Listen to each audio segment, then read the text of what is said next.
Programme views makers में हूं आपके साथ शाइस्ता यूसुफ। नाजरीन, न्यूजीलैंड की क्रिकेट टीम अचानक पाकिस्तान से क्यों चली गई?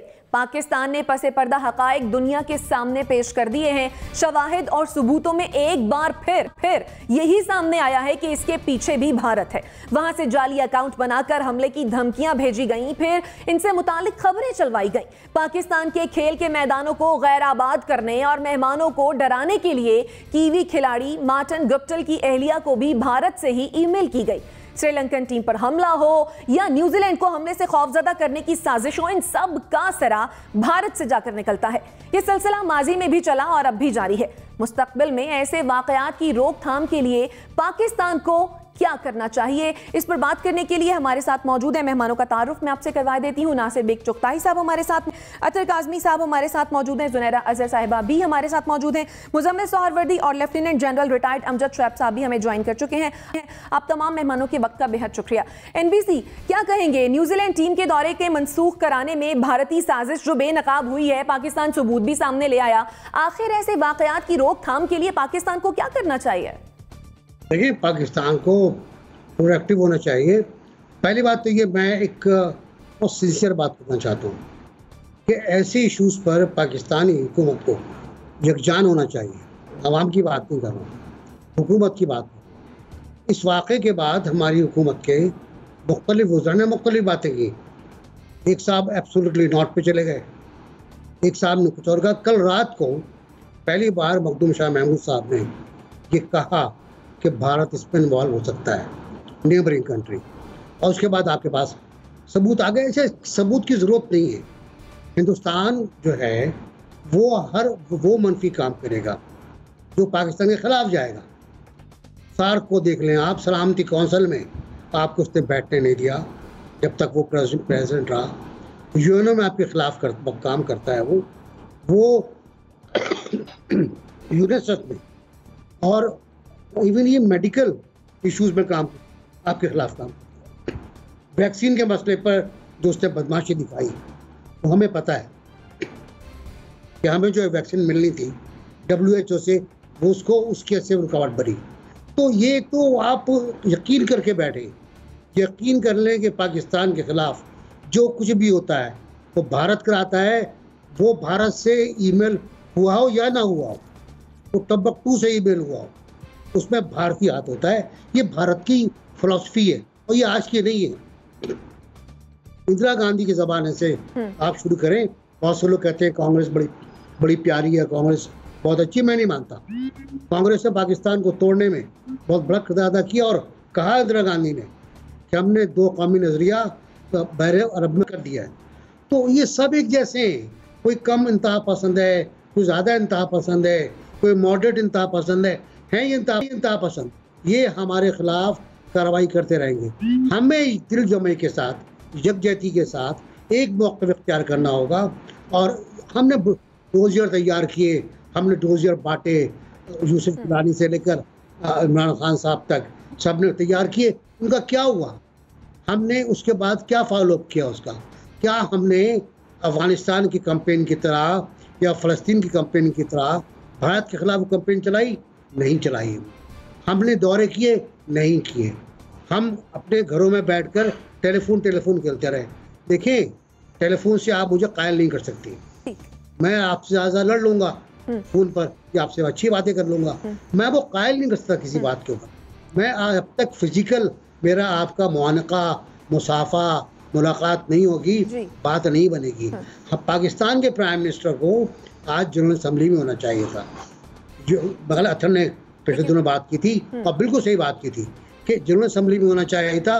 वहाँ जो बाइडेन मिल रहा है, क्वाड की मीटिंग हो रही है, सबकी मीटिंग हो रही है। और हमारा वजीर खारजा बेचारा वहाँ अकेला बैठा हुआ है।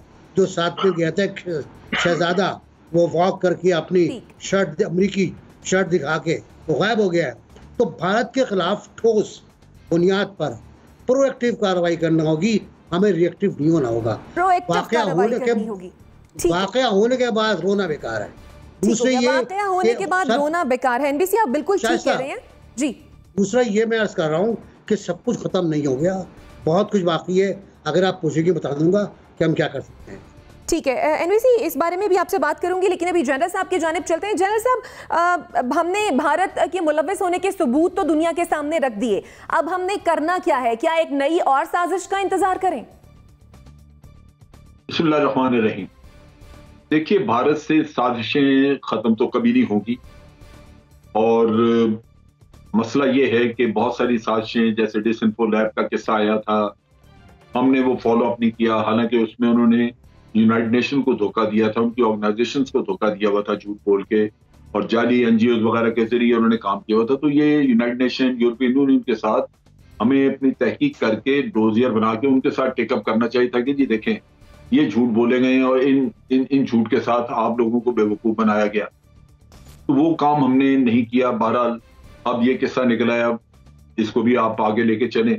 वो ये है कि जब से तालिबान की हुकूमत वहां पे आई है, भारत जो कुछ वहां से सीपैक के खिलाफ कर रहा था वो उसके लिए मुश्किल हो गया है। वो उसको अपना नेटवर्क अरेंज करते, दोबारा वहां से कोई कार्रवाइयां करते वक्त लगेगा। लेकिन मकसद अमेरिका का, इनका सबका वही है कि पाकिस्तान में जाहिर ये किया जाए कि सिक्योरिटी सिचुएशन बहुत बुरी है, लिहाजा यहाँ पे इन्वेस्टर ना आए।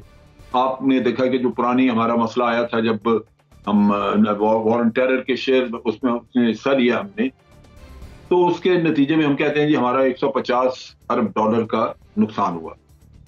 तो ये चीज वो कंटिन्यू रखना चाहते हैं। उसमें चाइना को खास तौर पे ये मैसेज जाता है कि तुम्हारे बंदे महफूज नहीं है। चाइना खासा इस चीज के ऊपर आप कह लीजिए कि शेकी हुआ पड़ा है। वो पाकिस्तान से बड़ा तसल्ली बख्श अपने लिए इंतजाम मांगते हैं, और उनकी कंपनियां जो हैं वो भी ये समझ रही हैं कि तहफ़्फ़ुज़ ठीक नहीं हमें मिल रहा। तो वो जो तासु में वाक़या हुआ था, उसके बाद ये सूरत हाल आई है कि चाइना काफी सारा इस मामले में ठिठका हुआ है।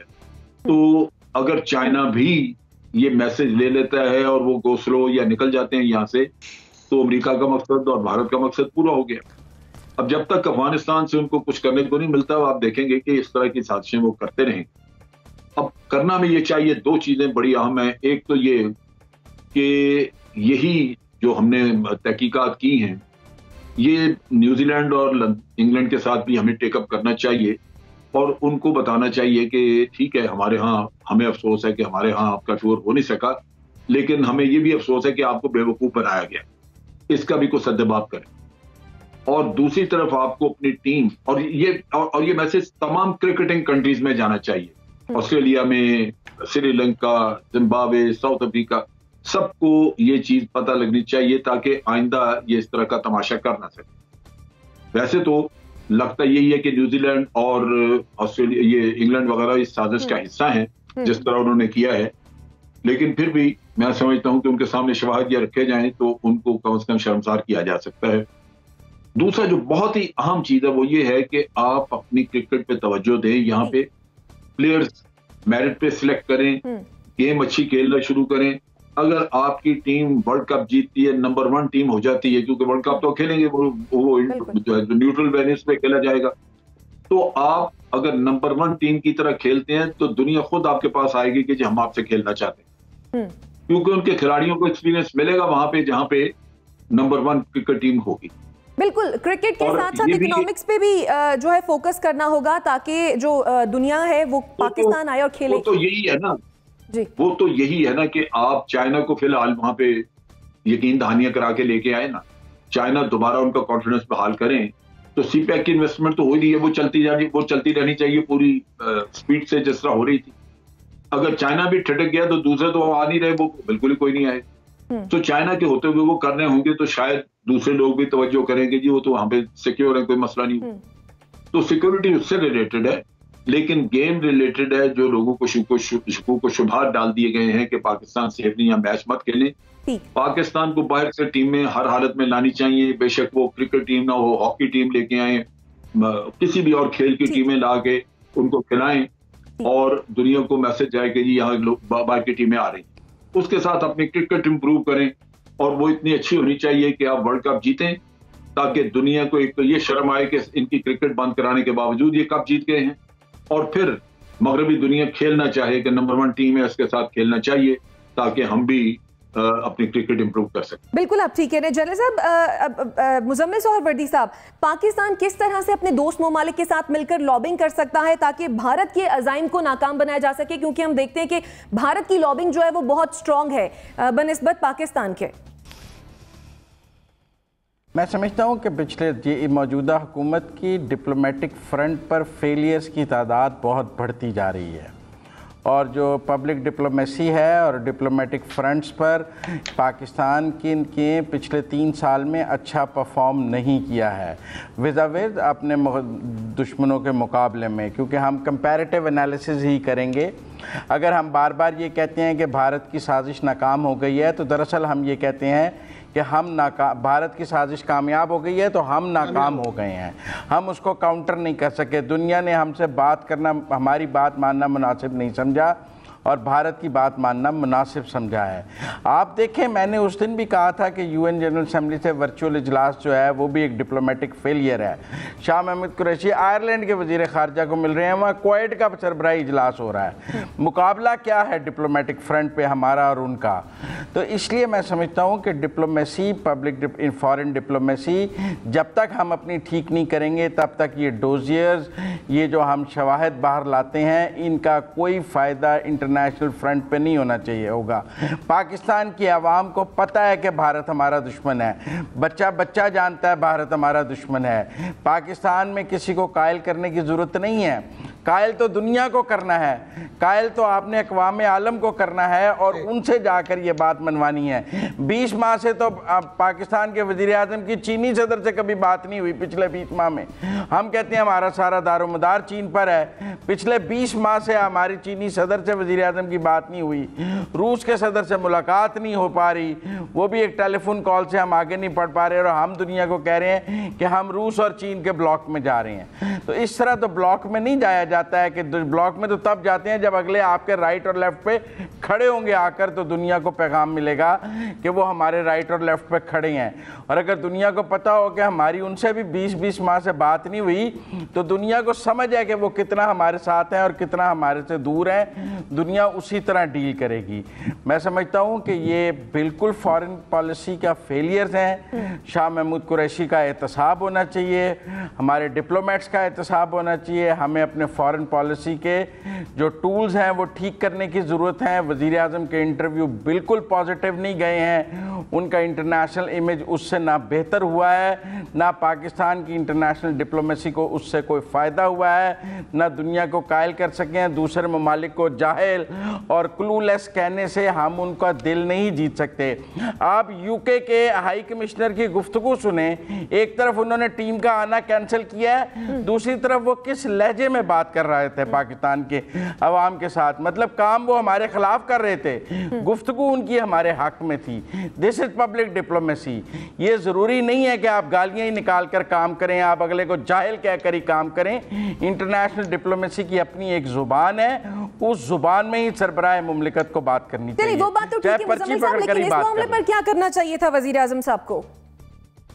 मैं इस मामले पर बात करते, दुनिया हमारे साथ ही नहीं है, इंटरनेशनल आइसोलेशन है। अब देखें ना, इंडिया हमारे साथ क्रिकेट नहीं खेलना चाहता, बांग्लादेश हमारे साथ क्रिकेट नहीं खेलना चाहता, इंग्लैंड हमारे साथ क्रिकेट नहीं खेलना चाहता, न्यूजीलैंड हमारे साथ नहीं क्रिकेट खेलना चाहता। हमने क्या वेस्ट इंडीज और श्रीलंका और जिम्बाब्वे के साथ क्रिकेट खेलनी है? लिहाजा हमें अपनी दुनिया के साथ अपने ताल्लुकात को ठीक करने के लिए अपनी कुछ तब्दीलियां करनी होंगी। दुनिया नहीं हमारे लिए तब्दील होगी, हमें ही तब्दील होना होगा। ठीक हो गया। अतर, जैसा कि मुज़म्मिल साहब कह रहे हैं कि दुनिया हमारे लिए तब्दील नहीं होगी, हमें ही खुद को तब्दील करना पड़ेगा, और दुनिया एक तरफ है और दुनिया ने पाकिस्तान को अकेला कर दिया है, क्या आप इत्तेफाक करेंगे? नहीं जी, मैं इत्तेफाक नहीं करूंगा। जिस तरह मुज़म्मिल साहब ने भी कहा कि बच्चा बच्चा ये जानता है कि भारत हमारा दुश्मन है और पूरी दुनिया को ये पता है कि भारत जो है हमारे खिलाफ साजिशें करता है। पर प्रॉब्लम हमारी ये रही है शाइस्ता, कि जो इस मुल्क में हुक्मरान थे उनको ये नहीं पता था, बच्चे बच्चे को तो पता था कि भारत हमारा दुश्मन है, लेकिन जो हुक्मरान थे वो बगैर वीजे के बुलाते थे कि हमारे घरों में आओ, हमारी शादियां अटेंड करो, उनको दोस्त कहते थे। धमाका होता था, भारत के अंदर दहशतगर्दी होती थी, भारत के अंदर मुकदमे वो करवाते थे गुजरांवाला के अंदर, तो अपना मुकदमा तो उन्होंने कभी पेश ही नहीं किया। कभी आपने देखा था कि माजी की 4 मिनिस्टर बैठ के इंडिया के खिलाफ कोई सबूत सामने रख रहे हो, इंडिया के खिलाफ कोई वो बात कर रहे हो? वो साथ भी अगर बैठे होते थे DGISPR के, तो वो अपनी जुबान इस तरह बंद रखते थे कि हमारा खलपोषण से कोई ताल्लुक नहीं है, ये इन लोगों ने पकड़ लिया, हमें आप इसमें इन्वॉल्व ना करें। और वो बात जब करते थे तो वो डॉन लीक्स जैसी बात करते थे। वो जब बात करते थे अपनी रियासत को मुरुदे इल्जाम ठहराते थे। तो पाकिस्तान ने मुकदमा कोई ओवरनाइट तो नहीं लड़ना ना, जो डिप्लोमेसी होती है, जो आप अपना मुकदमा पेश करते हैं उसमें साल लग जाते हैं। आप CIA की जो डीक्लासिफाइड हुई हैं उनकी फाइल्स अगर वो चेक करें 80s की, उनके अंदर भी ये लिखा हुआ है एक रिपोर्ट के अंदर कि भारतीय मीडिया झूठी खबरें देगा, उसको बुनियाद बना के बॉर्डर के ऊपर जो है वो झड़पें छेड़ी जाएंगी, और उसको बुनियाद बना के हो सकता है कि पाकिस्तान के जो न्यूक्लियर प्लांट है उसके ऊपर हमला हो जाए। तो ये साजिशें तो पाकिस्तान के खिलाफ कब से हो रही हैं? माजी में हमें ये देखना पड़ेगा किसी हुकूमत ने इसके ऊपर पाकिस्तान इन साजिशों को रोक नहीं पा रहा है। जी रोक आप फिजिकली उसको किस तरह रोक सकते हैं? अगर कोई बंदा आपके खिलाफ ईमेल कर रहा है, वो इसी तरह कर सकते हैं ना कि आप दुनिया के सामने रखते हैं, आप दुनिया को बताते हैं। आज फवाद चौधरी साहब ने भी रखा, कुछ दिन पहले शीरी मजारी साहिबा ने जो कश्मीर में हो रहा था उस हवाले से भी इंफॉर्मेशन सामने रखी। अक़वाम मुत्तहिदा के अंदर जाके भी वज़ीर आज़म साहब ने बड़े जारयाना तौर पर अपना मुकदमा पेश किया। अब ये तो नहीं हो सकता ना कि हर किसी को हम बखिदमत जनाब फलाने वज़ीर आज़म साहब हम आपको ये दरखास्त दे रहे हैं, इसी तरह आप अपना मुकदमा पेश करते हैं। लेकिन ये बात बिल्कुल दुरुस्त है, हमने दुनिया से लड़ना नहीं है, उनके सामने शवाहिद रखने, उनको बताना है। लेकिन ये दुनिया उतनी भोली नहीं है जितनी वो बन रही है। उनको आपसे ज्यादा पता है कि भारत क्या कर रहा है, और बेसिकली वो उनके साथ मिलकर ही सब कुछ करते हैं। अगर न्यूजीलैंड के किसी बंदे को ईमेल आई है तो पाकिस्तान को पता चल गया, पाकिस्तान की एजेंसियों को पता चल गया कि वो सिंगापुर का VPN गलत लगा था, कि क्या न्यूजीलैंड और 5i और उन लोगों को नहीं पता चला? उनको भी पता है। लेकिन पाकिस्तान को अब जो अपना मुकदमा लड़ना है ना, वो इसी वजह से पाकिस्तान अब अवामी फ्रंट पे अपना मुकदमा लड़ रहा है कि जो दीगर फ्रंट है वहां पे तो बार बार ये बात होती है, हुकूमत उठाती है, हमारे डिप्लोमेट्स उठाते हैं, लेकिन जो मगरिब की अवाम है अब उन तक भी ये चीज पहुंचानी है अवामी सतह पे। इसी वजह से प्राइम मिनिस्टर साहब जो इंटरव्यू भी देते हैं और दूसरों को बताते हैं, इसलिए कि बार बार आप हुकूमती लोगों से बात करें, वो कहते हैं 15 दफा हमने अमेरिका को बताया, 20 दफा बरतानिया को बताया, लेकिन ये जान के जो है वो उस चीज के ऊपर अमल नहीं करते। तो इसी वजह से फिर अवामी सतह पे चीजों को सामने लाना पड़ता है। ठीक है, अवामी सतह पर चीजों को लाना पड़ता है। मुजम्मिल साहब आपकी जानिब भी आऊंगी, जुनैरा का कमेंट पहले ऐड कर लेती हूँ। जुनैरा, क्या कहेंगी, क्या तरीक़ाकार होना चाहिए, पाकिस्तान को क्या करना चाहिए? और जब मुल्क के वजीर आजम साबिक कप्तान रहे हैं तो ऐसे में उनका रोल क्या होना चाहिए इस सारी सिचुएशन में?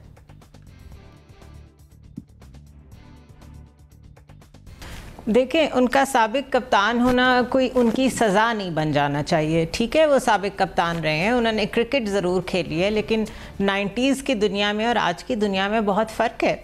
और शायद उनको भी ये बात समझ आती होगी कि when you are in the hot seat तो चीज़ें कितनी मुश्किल होती हैं। अब इस वक्त अगर आप UN की जितनी स्पीचेस हो रही हैं वहाँ पे जनरल असेंबली में, और उसका जो एक माहौल बना हुआ है, उस पर अगर आप एक्सपर्ट्स का ओपिनियन पढ़ें तो आपको वो सब यही बता रहे हैं कि इस वक्त दुनिया में इस तरह का शिफ्ट है, सिक्योरिटी शिफ्ट है, एक ग्लोबल शिफ्ट है इकॉनमी का भी, और इतनी अनसर्टेनिटी है कि जितना मर्जी people are putting a very good face, ख़ासतौर पे जो बाइडेन का नाम लिखा हुआ था उसमें, बट एवरीबडी नोज कि दुनिया में इस वक्त कैसा केओस है, किस तरह का सिक्योरिटी थ्रेट है, किस तरह की सिचुएशन है। These are not the normal times. अब if this is being said at the international level तो पाकिस्तान उसी चीज़ का हिस्सा है, एक छोटा सा हिस्सा है। और ख़ास तौर पे अभी एक केओस क्योंकि ओवर हुआ है, 2 डेकेड्स की वॉर ओवर होने जा रही है, अभी तक प्रोसेस में है, अभी तक अमेरिकन अफ़गानिस्तान में है, अभी तक उनको वहाँ से निकालने के लिए उनको किसी ना किसी की ज़रूरत है। वो आपके ऊपर किसी ना किसी अंदाज में प्रेशर पुट करते रहेंगे। Why? Because we are not part of the natural order and we will never be. क्योंकि आप आप देख लें मिडिल ईस्ट को किस तरह डिस्टेबलाइज किया गया, पैलेस्टाइन का क्या हाल हो रहा है, कश्मीर का क्या हाल हो रहा है, सऊदी अरेबिया को यूज़ करके कैसे साइड में फेंक दिया गया। ये सब कुछ एक बड़ा नेचुरल फिनोमेना है, क्योंकि जो इस्लामिस्ट थ्रेट है दुनिया को वो कभी भी ख़त्म नहीं होगी, वो उसे हमेशा यूज़ करते रहेंगे to take over your resources and to take over your capital, human capital. Pakistan को टारगेट किया जा रहा है थ्रेट को जितना ग्लैमराइज करके, डेफिनेटली इसमें तो कोई दूसरी राय नहीं है, but I am trying to say इस कि अब अगर आपको थ्रेट किया जा रहा है, आपको टारगेट किया जा रहा है, आप क्या कर सकते हैं? आप उस टाइम को अवेल करें, नेशन बिल्डिंग कर लें। क्या मंजर होता है जब टीवी पे 1 मिनट के लिए तो 5 सेकेंड या 10 सेकेंड के लिए ये सब कुछ बताया जाता है कि पाकिस्तान को कैसे टारगेट किया जा रहा है, साथ ही खबर आ जाती है कि हम आपस में कैसे लड़ रहे हैं। तो ज़रा आपस में थोड़ा सा आप पॉलिटिकल स्टेबलाइजेशन की तरफ चले जाएं, इंटरनल कॉन्फ्लिक्ट्स को रिजॉल्व कर लें, क्रिकेट पे ज़्यादा फोकस कर लें और ऑल इज़ वेल। मेरे ख्याल में एक मैच नहीं हुआ, कोई बात नहीं, 100 मैचेस ना हो, हम ऐसा टाइम पहले भी गुजार चुके हैं। इस वक्त हमें एक डिफ़िकल्ट टाइम से गुजरना पड़ रहा है, लेकिन जिस तरीके से शोर मचाया जा रहा है और जिस तरीके से एक रोता हुआ बिलकता हुआ बच्चा शो किया जा रहा है ना अपने आप को, this is not the way. Prime minister को लास्ट मिनट में अगर नहीं भी प्लान था तो न्यूजीलैंड के दौरे के मैच के कैंसिल होने के बाद खुद जाना चाहिए था। उनकी फिजिकल प्रेजेंस वहाँ बहुत ज़रूरी थी, लेकिन मैं ये नहीं कहूँगी कि डिप्लोमेटिक फेलियर पे टोटल फ्रंट पे टोटल फेलियर है, क्योंकि हमने वो टाइम भी देखा है जब हमारा कोई डिप्लोमेटिक फ्रंट था ही नहीं। So all is not lost in my opinion, अभी भी बहुत कुछ हो सकता है। ठीक है, यानी in your opinion all is not lost. Muzammil साहब क्या कहेंगे? नहीं, मैं एक तो ये भी कहना चाहूँगा कि आज जब कहा जा रहा है कि जी इंटरनेशनल क्रिकेटर्स को बुलाया जाए और यहाँ पे हर किस्म के मैचेस कराए जाएं, तो जब कराए जा रहे थे तो यही वज़ीर-ए-आज़म उनको रेलू कट्टा कह रहे थे कि आप रेलू कट्टे बुला रहे हैं, और फिर उनको मेले भी कर रहे थे कि इस तरह सिक्योरिटी में मैचेस नहीं कराने चाहिए। तो वो सारी पॉइंट ऑफ व्यू भी तो दुनिया के सामने ही है ना इमरान खान साहब का। वो कोई ट्वीट्स और वो इंटरव्यूज़ कोई डिलीट तो नहीं हो गए हैं, वो भी दुनिया के सामने ही है कि हम जब वो आते थे तो हम इमरान खान साहब उन्हें क्या रिस्पेक्ट देते रहे हैं। ठीक, सुनैया आप कुछ कहना चाह रही हैं? शायद मैं कहना चाह रहा था। हाँ जी, मैं ये कहना चाह रही हूँ कि क्या ये इमरान खान की नफरत में हम डिबेट कर रहे हैं, क्योंकि ये इमरान खान के अगेंस्ट कोई डिबेट चल रही है कि ये पाकिस्तान के लिए आगे वे आउट पे कोई डिबेट चल रही है? क्योंकि अगर हर बात का ये जवाब होना है कि क्योंकि इमरान खान ये करते थे, तो ये हल नहीं है। एग्जैक्टली इसी चीज से बाहर आने की जरूरत है। वज़ीर-ए-आज़म है, ठीक, वो वज़ीर-ए-आज़म है, वो जवाबदेह हैं, वही इस वक्त हर चीज के जिम्मेदार हैं। एक इंटरव्यू में उन्होंने कहा भी था कि मैं जिम्मेदार हूँ। जनरल साहब अपनी बात करें, फिर आप भी अपना कमेंट दे दीजिएगा। वही जिम्मेदार हैं, चाहे फॉरेन पॉलिसी है, चाहे इकोनॉमिक पॉलिसी है, चाहे डोमेस्टिक पॉलिसी है। मुजम्मिल साहब, जनरल साहब की बात सुन लीजिए, फिर आप कमेंट कर दीजिएगा।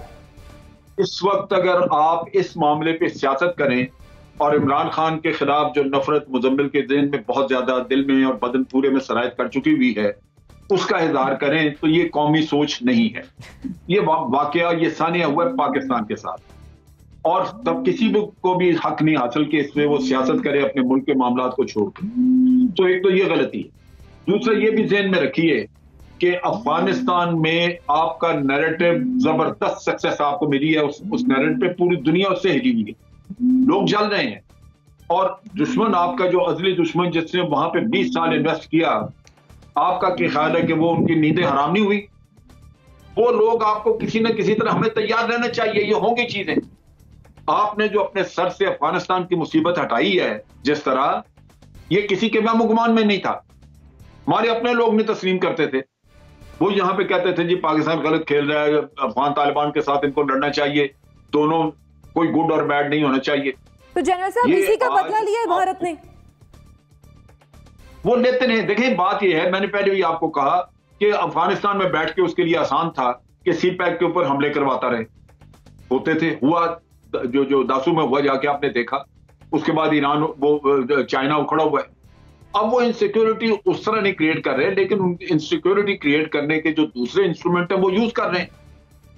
और अगर कल को उनको मौका मिल गया फिर अफगानिस्तान में पांव लगाने का, तो वो करेंगे। ये वो चीज है जिसपे उसको पूरी मगरबी दुनिया की हमायत हासिल है कि सी पैक को सॉल्व करना है। ठीक है, तो इस वजह से इसको समझे, ये बुनियादी तौर पे गेम शेम क्रिकेट का कोई रोना नहीं है। ये असल आपकी इकोनॉमी का है कि उसको हमने बर्बाद करना है, ठीक हो ताकि इनसिक्योरिटी देख के यहाँ कोई इन्वेस्टर ना आए।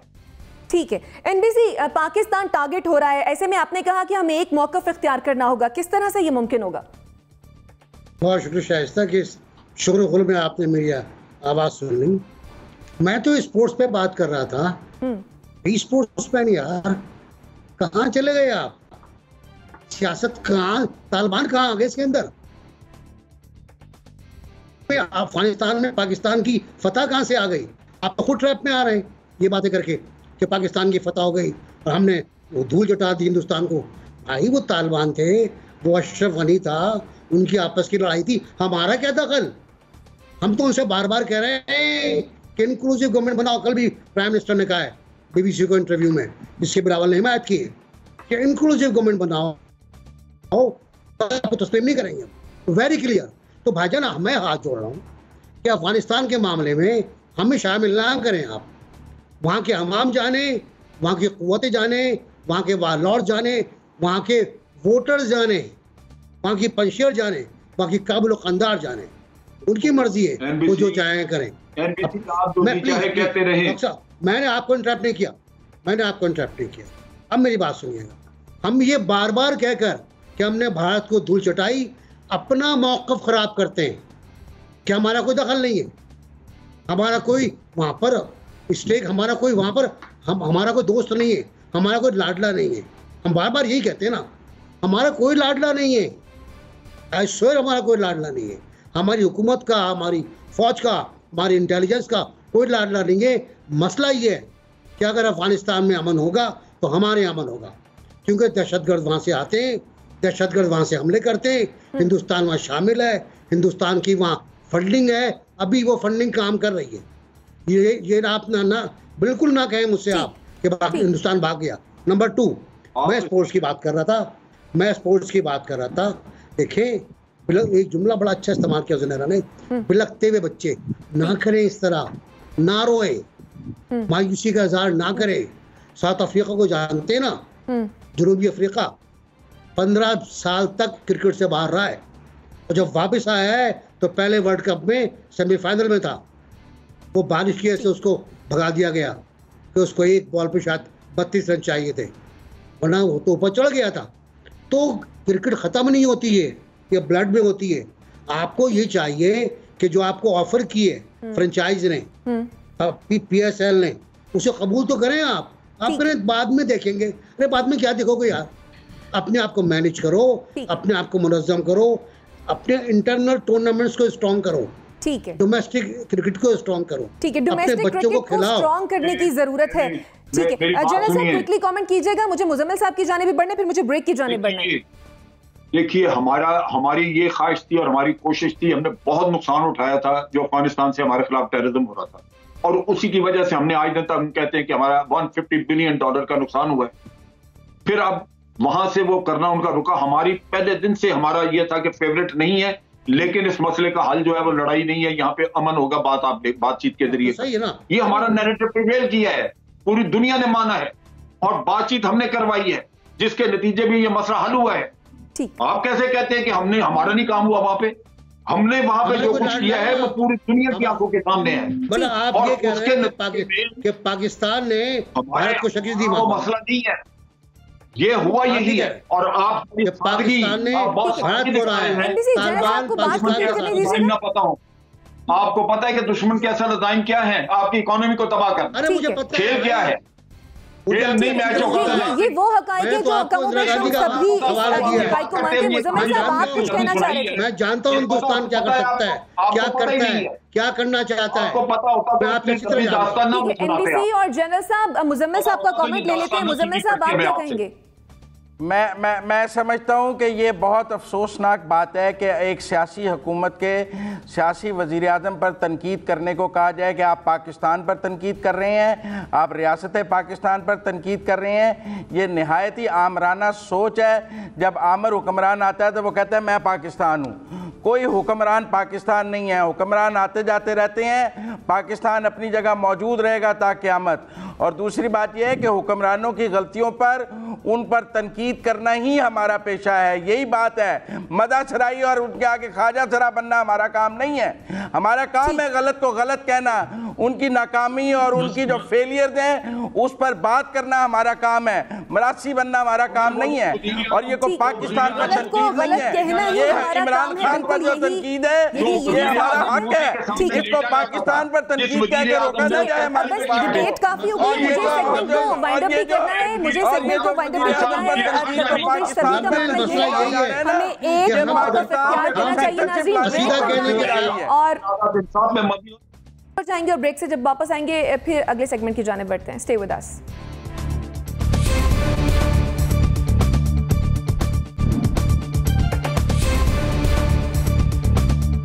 Welcome back after the break. नाजरीन, मामला यह है कि वोट को इज्जत दो या खिदमत को इज्जत दो। मुस्लिम लीग नून की क़यादत कौन सा बयानिया लेकर चलेगी, ये फैसला नहीं हो सका है। शहबाज शरीफ ग्रुप की तरफ से वोट को इज्जत दो की जगह खिदमत को इज्जत दो का बयानिया अपनाने की तजवीज़ सामने आ गई है।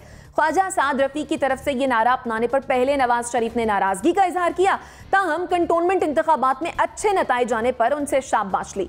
इसी से हिम्मत पाकर मफाहमती ग्रुप ने लंदन में वफ्द भेजने का फैसला कर लिया है। सीनियर रहनुमा लंदन जाएंगे और क्या वो वहां जाकर नवाज शरीफ को काबिल कबूल बयानिया अपनाने पर कायल कर लेंगे। जुनैरा, वोट को इज्जत दो के बदले खिदमत को इज्जत दो, मुस्लिम लीग में मुतबादिल बयानिए की जो ये तजवीज़ सामने आई है, आपको लगता है कि जो नून लीग के सपोर्टर्स हैं वो इसको बाय करेंगे?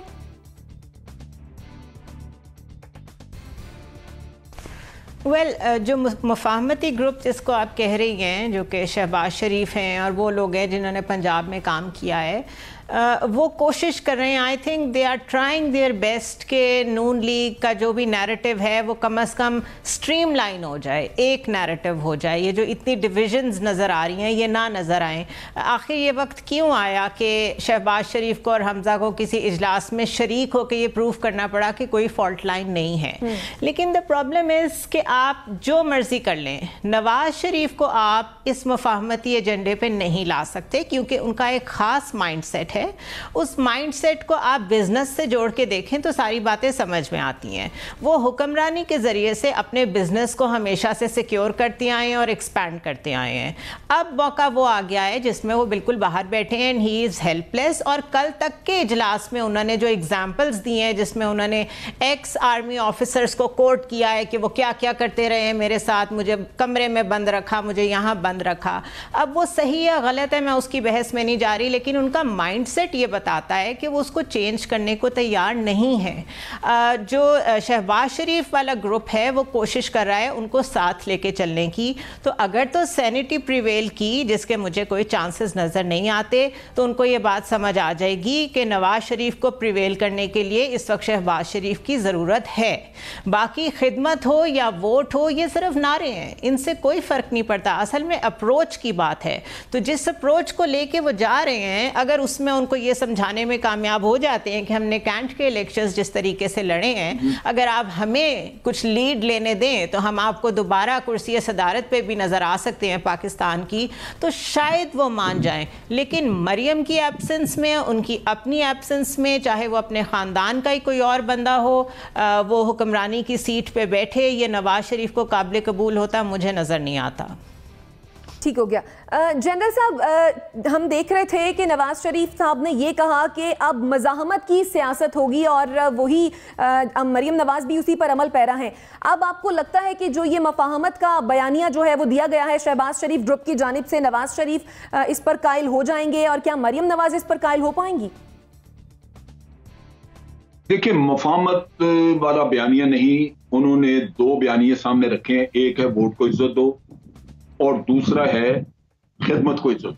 अगर आप समझें कि खिदमत क्या है, खिदमत यही है कि आपने जो अवाम के लिए काम किया, आपकी गवर्नेंस, आपकी परफॉर्मेंस। अगर ये चीज पंजाब के नुक्ता निगाह से देखें तो डेफिनेटली शहबाज शरीफ की परफॉर्मेंस बहुत बेहतर थी। लीविंग असाइड के करप्शन के इल्जामात हैं नहीं हैं, लेकिन डेफिनेटली उस आदमी का कंट्रोल सूबे पे ज्यादा था, उसकी पर्सनल इंटरवेंशन ज्यादा थी, लिहाजा वो उस चीज का सहारा लेना चाहते हैं। उसके मुकाबले में वोट को इज्जत दो को कई लोग चैलेंज करते हैं, क्योंकि तो फ्रॉड है बहुत बड़ा। वोट को इज्जत दो, वोट को इज्जत देनी होती है उस शख्स ने जिसको वोट दिया जाता है। वो वोट लेके अगर लूटमार में मसरूफ हो जाए तो इज्जत तो उसने बर्बाद की वोट की, कि भाई तुम्हें हमने एक अमानत सौंपी, तुम्हें खयानत तुम करनी शुरू हो गए, और फिर वोट को इज्जत दोगा अगर मतलब यही है कि मियाँ साहब के हाँ आगे जो औलादें पैदा होंगी उन्हीं को हमने नौकरियां देनी, उन्हीं को लगाना प्राइम मिनिस्टर, तो ये वोट को इज्जत तो ना हुई कि अब मरियम पहले बना दी जाए फिर उसके बाद जुनैद को बना दिया जाए। ये किसी के कोई किसी के जाती मलकियत तो नहीं है ये मुल्क। तो इस वजह से वो मैं समझता हूं कि ये अक्लमंदाना फैसला किसी ने किया है कि उस फ्रॉड किस्म के जो आपने नारा लगाया हुआ है उसको छोड़ के आप एक हकीकी नारे पे आए जो आपके पास मौजूद है, आप उसको साबित कर सकते हैं जी। तो आपको फायदा होगा, आप उसमें इलेक्शन जीतेंगे क्योंकि आपकी परफॉर्मेंस थी। ठीक है। तो मैं समझता हूँ परफॉर्मेंस बेस्ड जिसने भी काम किया वो वोट लेगा, लेकिन भीख मांग के वोट को इज्जत दो और ताकि मैं लूटमार कर सकूं, वो मेरा ख्याल है शायद मुश्किल हो और ये नारा पिट जाए। ठीक है, ये नारा पिट गया आपके ख्याल में। मुजम्मिल सोहरावर्दी साहब, अगर तो नवाज शरीफ खिदमत को इज्जत दो का बयानिया मान लेते हैं तो अगले इलेक्शन में मरियम नवाज का किरदार क्या देख रहे हैं आप, और क्या लगता है कौन इस बयानिए को जो है वो लीड करेगा, शहबाज शरीफ या फिर मरियम नवाज? देखिए, पहली बात तो ये है कि जो मैं इस बात से एग्री नहीं करता कि नवाज शरीफ कोई मुफाहमत पर एग्री नहीं करेंगे। अब आप देख लें कि आर्मी एक्ट पर वोट डालने के वक्त भी तो वो मुफाहमत पर एग्री कर गए थे और उन्होंने जनरल बाजवा की एक्सटेंशन के लिए पार्लियामेंट में कानून साजी के लिए वोट डाला, तब मुज़ाहमत और वोट को इज्जत दो की सियासत कहाँ थी। उसके बाद जब उन्होंने मुल्क से बाहर जाना था उस वक्त भी उन्होंने मुफाहमत से ही वो बाहर गए, और बग़ैर मुफाहमत के तो वो कोई जेलें तोड़ के और कोई लाखों लोग उन्हें जेल से निकाल कर तो लंदन नहीं छोड़ा है। हुकूमत पाकिस्तान ने और पाकिस्तान के रियासत पाकिस्तान के साथ एक मुफाहमत के ज़रिए ही वो पाकिस्तान से बाहर लंदन गए। अब वो मुफाहमत दरमियान में फिर टूट गई, उसके बाद 1 साल तक ट्विटर बंद भी रहा, नवाज शरीफ का कोई ट्विटर अकाउंट भी नहीं था। फिर हमने ज़ुबैर साहब की मुलाकातें भी चीफ साहब के साथ देखी और भी लोगों के साथ मुलाकातें देखी। तो मुफाहमत का जो लोग ये कहते हैं कि नवाज शरीफ कभी मुफाहमत नहीं करता, नवाज शरीफ से ज़्यादा मुफाहमत किसने की पिछले 2.5-3 साल में? हाँ, ये बात ज़रूर है कि फिर मुफाहमत टूट गई और जब लड़ाई हो गई तो वो एक अपनी जगह बात है। इदारों ने भी उनके साथ मुफाहमत की, उन्हें बाइज्जत लंदन जाने का रास्ता दिया, उनको बहुत हेड ऑफ द स्टेट का प्रोटोकॉल दिया, जेल से अस्पतालों में चार्टर्ड प्लेन पर भेजा। इतनी मुफाहमत तो हमने माजी में किसी कैदी के साथ नहीं देखी है, ना भुट्टो के साथ, ना तो और इसी मुफाहमत के तहत क्या नवाज शरीफ इलेक्शन से पहले आ जाएंगे पाकिस्तान? हाँ, दोबारा देखें, इस मुल्क में कुछ भी नामुमकिन नहीं है। अगर उनका जाना मुमकिन है तो आना नामुमकिन कैसे हो सकता है? और अगर पहले वो सारा मुफाहमत करके 1 साल खामोश रह सकते हैं तो दोबारा क्यों नहीं रह सकते हैं? इसलिए ये पाकिस्तान में ये जो नारा है ना, मैं नारो नहीं दूंगा, वो नारा ही है, ना उनसे किसी ने मांगा है ना उन्होंने देना है। यहाँ पाकिस्तान में पिछले 3 साल में आप देखें, मुस्लिम लीग नून के सब लोग इस वक्त जेलों से बाहर हैं, सबकी ज़मानतें हुई हैं, चाहे 11 किलो हीरोइन में हो, चाहे शाहिद खाकान अब्बासी साहब तो ज़मानत के लिए वकील करने को तैयार नहीं थे, सब बाहर आए हैं। पूरी सियासत करने की आज़ादी हुई है। मरियम बीबी के कभी टिक्कर नहीं चल सकते थे, उनकी मीडिया कवरेज पर पाबंदी थी पैमरा की तरफ से, फिर वो भी आज़ादी हो गई और आज वो पाकिस्तान में उनके जलसे लाइव दिखाए जाते हैं। तो लिहाजा ये जो मुफाहमत और मुज़ाहमत की सियासत के दरमियान एक पेंडुलम है ना, टू एंड फ्रो का, उसे हमें पिछले 3 साल में बहुत गहरी नज़र से देखना चाहिए। सिर्फ इमरान खान की तकारीर में नहीं देखना चाहिए, उसके अमली चीज़ें देखनी चाहिए। लिहाजा कंटोनमेंट के इलेक्शंस थे, बड़े स्ट्रेटेजिक इलेक्शंस थे, कैंट का इलेक्शन था, फौज के इलाके में इलेक्शन था, वहाँ मुज़ाहमती बयानिया नहीं चल सकता था। मुस्लिम लीग नून को इस बात की समझ थी, उन्होंने वहाँ खिदमत को इज्जत दो और उन्होंने वहाँ काम को इज्जत दो का नारा लगा के वो इलेक्शन जीत रही है, मुफाहमत से। यानी आपके ख्याल में मुफाहमत ही कर रहे हैं मियां साहब 2.5-3 साल से? ठीक है, एनबीसी मुफाहमती बयानिए को ठीक है, आपका पॉइंट आ गया। एनबीसी मुफाहमती बयानिए को मनाने के लिए नवाज शरीफ इस पर मान जाएं, आपके ख्याल में शहबाज शरीफ किस पर एतबार कर सकते हैं? कौन जाएगा उनको मनाने के लिए? शहबाज शरीफ ने खुद भी कहा था कि मैं जाकर पाँव पकड़ने को तैयार हूँ। पाँव क्यों पकड़ेंगे? मुफाहमत के लिए पकड़ेंगे। और बिल्कुल मुजम्मिल ने सही कहा कि नवाज शरीफ साहब ने जब भी मौका मिला है मुफाहमत की है, बहुत अच्छी मुफाहमत की है, इतनी बड़ी मुफाहमत की है कि 10 साल के बजाय 5 साल में वापस आ गए और 5 साल में वापस आने के बाद आला तरीन अदालतों से अपने सज़ाएँ ख़त्म करा दी, ऐसे जैसे कि ये सज़ाएँ पहले कभी हुई नहीं थी। और फिर वो प्राइम मिनिस्टर मुंतखब हो गए। एक बार फिर प्राइम मिनिस्टर मुंतखब हो गए। तो ये तो इस मुल्क में होता है और मेरे ख्याल दोबारा होगा, मुझे यकीन दोबारा होगा, क्योंकि ज़ाहिर 3-4 लीडर हैं, इमरान खान, नवाज शरीफ, बिलावल जरदारी साहब, ये लोग हैं, अताउल्लाह महंगल, कोई पूछता नहीं है।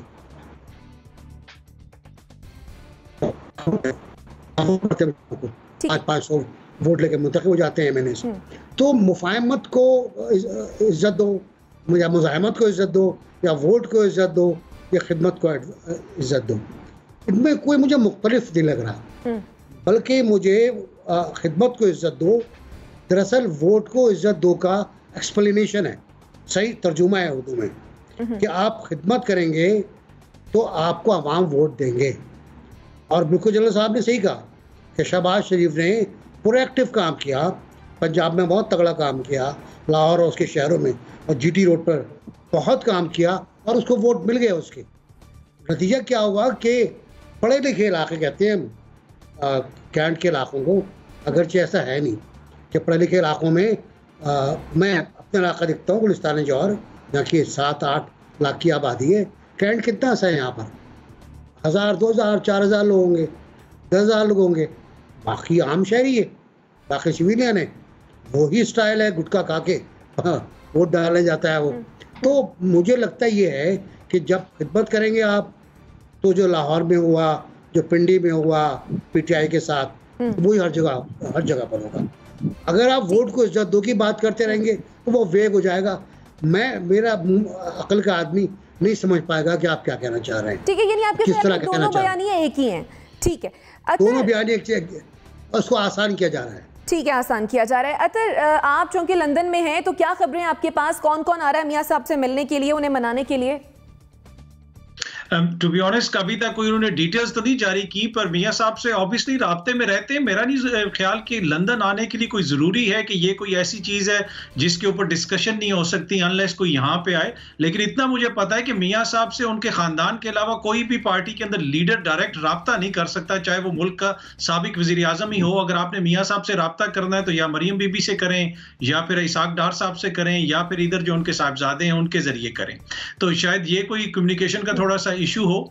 लेकिन मियां साहब का ये जो अभी मौकिफ है, या जमात का ये जो मौकिफ है कि वोट को इज्जत दो पे हमने चलना है या काम को इज्जत दो पे चलना है, बात ये है कि या तो ये होता ना, ये कोई असूली मौकिफ होता, वोट को इज्जत दो वाला असूली मौकिफ होता, या ये वाला असूली मौकिफ होता, तो उसके ऊपर तो फिर हम बड़ी बहस कर सकते थे सियासी, उसके अंदर क्या चीजें हैं, क्या कमियां हैं, क्या सियासी तौर पे चीजें उसमें बेहतर हैं। ये सब जाती मफादात की जंग है। जिस वक्त वोट को इज्जत दो तो उस वक्त भी बाजवा साहब को भी वोट दे दो, इसलिए कि उस वक्त ये था कि जुबैर साहब जा रहे हैं और उम्मीद थी कि शायद उस दर से हमें कुछ मिल जाए। जब वो उम्मीद खत्म हो गई तो वो एकदम से दोबारा फिर वोट को दो, इज्जत दो का बयानिया सामने आ गया। तो ये जाती मफादात की जंग है। हमेशा उन्होंने वही करना है जो उनकी जाती मफादात को सर्व करेगा। पाकिस्तान की आवाम को इज्जत देनी होती या वोट को इज्जत देनी होती तो 72 सालों में सब लोग हमें दे चुके होते, चाहे कोई भी हुकूमत हो।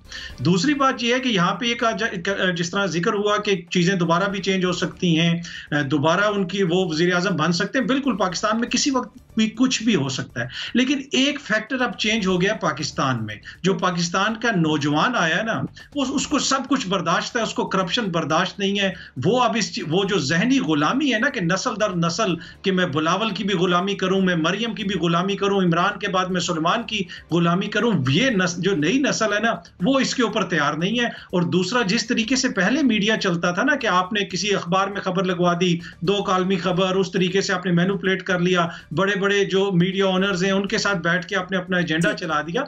ये सोशल मीडिया ने सब कुछ उड़ा दिया। तो अब इज्जत उसी को मिलेगी जो अवाम को इज्जत देगा। आप अवाम को इज्जत दें, चाहे PTI हो, नून लीग हो या पीपल्स पार्टी, अगर आपको इज्जत चाहिए। ठीक है, यानी मियां साहब पिछले 2.5-3 साल से मफाहमत करते ही आए हैं, तो इस मफाहमती बयानिए के लिए भी वो मान ही जाएंगे। अगले सेगमेंट की जानिब मामला यह है कि अफगान तालिबान ने अक़वाम मुत्तहिदा की जनरल असम्बली में नुमाइंदगी का मुतालबा कर दिया है। तालिबान की जानिब से जारी इजलास में आलमी रहनुमाओं से खिताब की ख्वाहिश का इजहार किया गया है और अपने तर्जुमान सुहेल शाहीन को अक़वाम मुत्तहिदा के लिए सफ़ीर नामजद कर दिया है। तालिबान के मुस्तकबिल के हवाले से अक़वाम मुत्तहिदा में भी बातचीत शुरू हो गई है। गुज़श्ता रोज़ कतर की जानिब से आलमी रहनुमाओं पर जोर दिया गया कि वो तालिबान के साथ ताल्लुकात कायम रखें। दूसरी जानिब तालिबान हुकूमत को तस्लीम करने के हवाले से वज़ीर आज़म इमरान खान ने BBC वर्ल्ड को इंटरव्यू दिया, जिसमें उन्होंने ये कहा कि यह फैसला पड़ोसी ममालिक के साथ मुशावरत से करेंगे। हमारा आज का तीसरा है कि तालिबान का जनरल असेंबली में नुमाइंदगी का मुतालबा। क्या अफगान तालिबान को ये मौका मिलना चाहिए जनरल साहब? देखिए, मौका तो बिल्कुल मिलना चाहिए क्योंकि इस वक्त डिफेक्ट हुकूमत उन्हीं की है। लेकिन मसला ये है कि जब इंटरनेशनल कम्युनिटी ने इनको रिकॉग्नाइज नहीं किया तो अक़वाम मुत्तहिदा में भी इनकी मेंबरशिप के लिए लोग वोट नहीं देंगे। तो जो प्रोसेस है वहां पे किसी को मेंबरशिप देने का, उस प्रोसेस में इनकी कामयाबी मुश्किल है। अदरवाइज तो नेचुरली अब उनकी हुकूमत है, उनको मिलना चाहिए, उनकी रिप्रेजेंटेशन होनी चाहिए। आफ्टर ऑल वहां पे अभी जो रिप्रेजेंटेटिव है वो पुरानी हुकूमत का है, वो हुकूमत खत्म हो चुकी है, उसके लोग ही नहीं है यहाँ पे। तो लॉजिक तो है, लेकिन मुश्किल यही है कि बाकी कौमें, बाकी जो भी है मेंबर्स, वो शायद सपोर्ट ना करें। ठीक है। NBC, क्या दुनिया तालिबान के लिए सॉफ्ट कॉर्नर रखती है आपके ख्याल में? क्या उन्हें मौका मिल सकता है? ये सॉफ्ट कॉर्नर तो नहीं है, हरगिज़ नहीं, लेकिन मजबूरी है कि वहाँ तालिबान की हकीकत है। तालिबान वहाँ पर इक़्तिदार पर काबिज़ हैं, हुकूमत उनकी है, वो इदारे बना रहे हैं, वो वजारत सेहत वगैरह बना रहे हैं, स्कूल वगैरह का सिस्टम बना रहे हैं। अब सूरत हाल ये है कि इसमें क्या किया जाए। इसमें ये है कि एक दरख्वास्त गई है सुहेल शाहीन को मुस्तकिल नुमाइंदा बनाने की। वो दरख्वास्त रेफ़र की गई है कमेटी को। कमेटी में अमेरिका, रूस, चीन समेत 9 ममालिक शामिल हैं। और उस कमेटी का इजलास कब होगा मुझे नहीं पता। मुमकिन है देर हो जाए, ताख़िर हो जाए और ये मामला गदरबूद हो जाए। लेकिन ये कि जो हुकूमत है, उसका बंदा अगर आप शामिल भी नहीं कर रहे हैं तो बतौर ऑब्जर्वर तो बुला लें उसको, आप एज ऑब्जर्वर बुला लें आप, नॉट एट परमानेंट रिप्रेजेंटेटिव। क्योंकि हिंदुस्तान पूरी कोशिश में है कि अशरफ गनी को वहाँ पर लाया जाए। सार्क के वज़राए ख़ारजा का इजलास जो अभी होना था 25 तारीख को, वो मुलतवी हो गया क्योंकि भारत ने कहा था अशरफ गनी की हुकूमत को लाया जाए। पाकिस्तान ने इनकार कर दिया। पाकिस्तान ने कहा नहीं, अशरफ गनी तो ख़त्म हो गया, भाग गया। वो तो $345 मिलियन लेके भाग गए। तो अब वो सूरत हाल ही है, वो इजलास मुलतवी हो गया, कोई इत्तफाक राय नहीं हो सका। मुझे लगता है कि यहाँ भी इत्तफाक राय अभी नहीं होगा, फिलहाल नहीं होगा, और अभी कोई तस्लीम करने भी नहीं जा रहा है। तस्लीम करने वाला ग्रुप पहला यही होगा जिसमें रूस, चीन, पाकिस्तान, तुर्की, कतर वगैरह वगैरह शामिल है।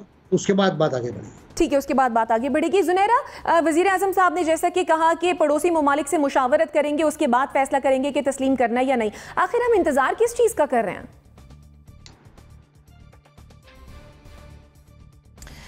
हम इंतज़ार इस चीज़ का कर रहे हैं कि दुनिया में उनकी कोई एक्सेप्टेंस अगर नज़र आए तो हम इंटरनेशनल कम्युनिटी के साथ उनको एक्सेप्ट करें। वी डोंट वांट कि हम उनके साथ इतने टैग हो जाएं कि एक्सेप्ट करने वाले भी हम पहले मुल्क हों।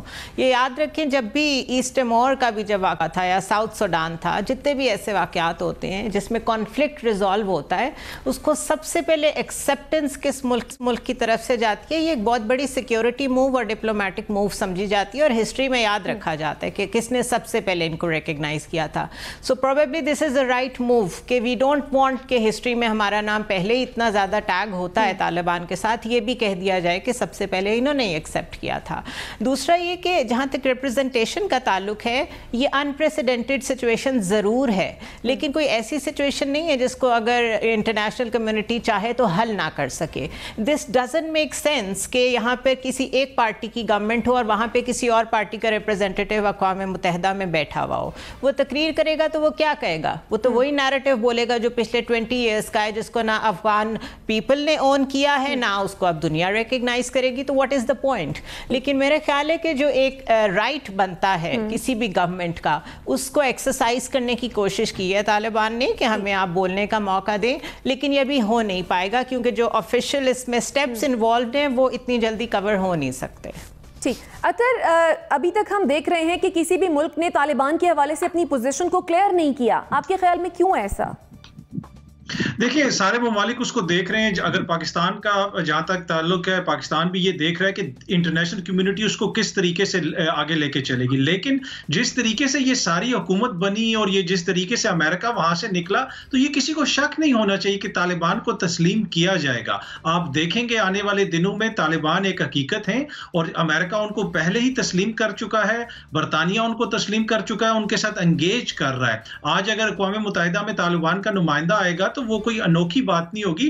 उन्हीं नुमाइंदों के साथ दुनिया की सबसे बड़ी जो जमहूरियत अपने आप को कहता है अमेरिका, वो उनके साथ राब्ते में है, यूरोपीय यूनियन उनके साथ राब्ते में है। तो तालिबान को अगर अक़वाम मुत्तहिदा में जगह दी जाए तो मेरे ख्याल में ये मुनासिब एक कदम होगा। इसलिए अब अफगानिस्तान को हम बिल्कुल अलहदा तो नहीं छोड़ सकते। उनके मसाइल किसी ने तो आके हमें बताने हैं ना। अब अशरफ गनी तो हमें नहीं बताएंगे जो रातों रात जिस तरह निकल गए, या फिर वो लोग जिनको अशरफ गनी का दुख है, वो लोग तो नहीं हमें अफगानिस्तान के मसाइल। बिल्कुल आप ठीक कह रहे हैं मुज़म्मिल साहब। अगर तालिबान को मौका मिल जाता है अपनी नुमाइंदगी का अक़वाम मुत्तहिदा में, तो आपके ख्याल में कि वो क्या बात दुनिया तक पहुंचाएंगे, वही जो कि वो प्रेस कॉन्फ्रेंसेस में करते रहे हैं, या कुछ मुख्तलिफ?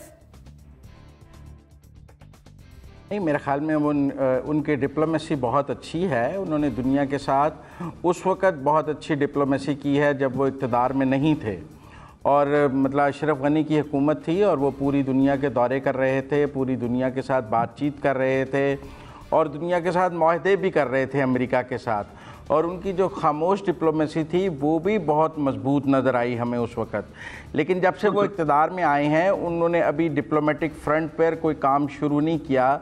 एक कतर का ही डेलीगेशन वहाँ गया है। उन्होंने अभी दूसरे ममालिक में अपने डेलीगेशन भेजने शुरू नहीं किए। मैं देख रहा था कल रूस, चीन और पाकिस्तान के जो अफ़गानिस्तान के लिए ख़ुसूसी नुमाइंदे हैं, उन्होंने अफ़गानिस्तान में अफ़गानिस्तान के वज़ीर आज़म से भी और फिर हामिद करज़ई और अब्दुल्ला से भी मुलाकात की है। तो जो इंक्लूसिव गवर्नमेंट है दुनिया, उसमें जो गुलबदीन हिकमतयार, अब्दुल्ला, हामिद करज़ई और दीगर ऐसे जो बड़े ग्रुप्स हैं, उनकी इंक्लूसिवनेस को ले रहे हैं। और ये जो हैं, ये अभी तालिबान के साथ उस तरह इंक्लूसिव आने के लिए तैयार नहीं है। ठीक हो गया, ठीक हो गया, आपका पॉइंट आ गया। नाज़रीन, कमोबेश सभी का मानना यह है कि अफगान को यूएन में नुमाइंदगी का मौका मिलना चाहिए। इसी के साथ मुझे और मेरे मेहमानों को दीजिए इजाजत। अल्लाह ने के बाद।